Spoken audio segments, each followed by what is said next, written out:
The wind cut through Evelyn Lawson's threadbare coat like 1,000 frozen knives, and she knew with absolute certainty that she was going to die alone in this God-forsaken wilderness.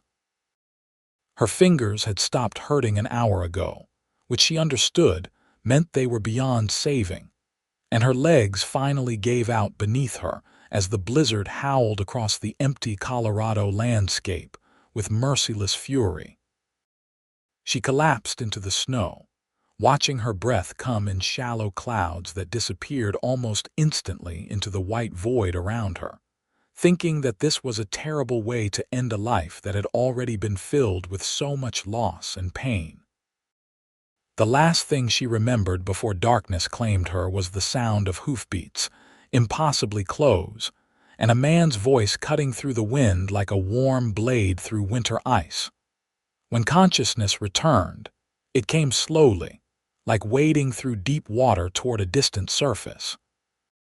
Evelyn became aware of warmth first, then the crackle of a fire, then the rough wool of a blanket wrapped around her shivering body.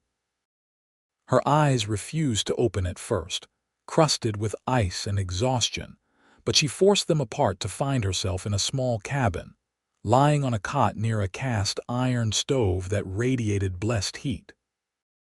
A man sat in a chair nearby, watching her with eyes the color of mountain stone, gray and steady and patient. He was perhaps 25 or 26, with dark hair that fell past his collar and a face weathered by sun and wind but still young, still kind. He wore the practical clothing of a working cowboy, faded denim and leather, and his hands rested loosely on his knees as if he had been sitting there for hours waiting for her to wake. "Easy now," he said, his voice low and gentle. "You have been out for near about 6 hours. Thought I might lose you there for a while." Evelyn tried to speak, but her throat was too dry, too raw. The man rose immediately and brought her a tin cup filled with warm broth that tasted like heaven and life, and everything she thought she had lost. She drank greedily, and he refilled it twice before she finally found her voice. "Where am I?" The words came out as barely more than a whisper. "My winter cabin, about 15 miles north of Montrose, Colorado. Found you collapsed in the snow on my way back from checking my trap lines. Another hour and you would have been frozen solid." He settled back into his chair, studying her face with an intensity that should have made her uncomfortable but somehow did not. "Name is Yates Kincaid, and you are Evelyn Lawson." She pulled the blanket tighter around herself, aware suddenly of how little she was wearing. Her dress and undergarments had been removed, replaced with a man's flannel shirt that hung to her knees.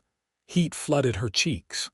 "My clothes were soaked through and would have killed you faster than the cold," Yates said matter-of-factly, no hint of impropriety in his tone. "They are drying by the stove. I promise I was a perfect gentleman about the whole affair, though I reckon that does not mean much coming from a stranger." Something about his straightforward honesty made Evelyn believe him completely. She nodded, then winced as feeling returned to her extremities in painful waves. "Thank you for saving my life. I thought I was done for. What in God's name were you doing out in that blizzard?" Yates leaned forward, genuine concern et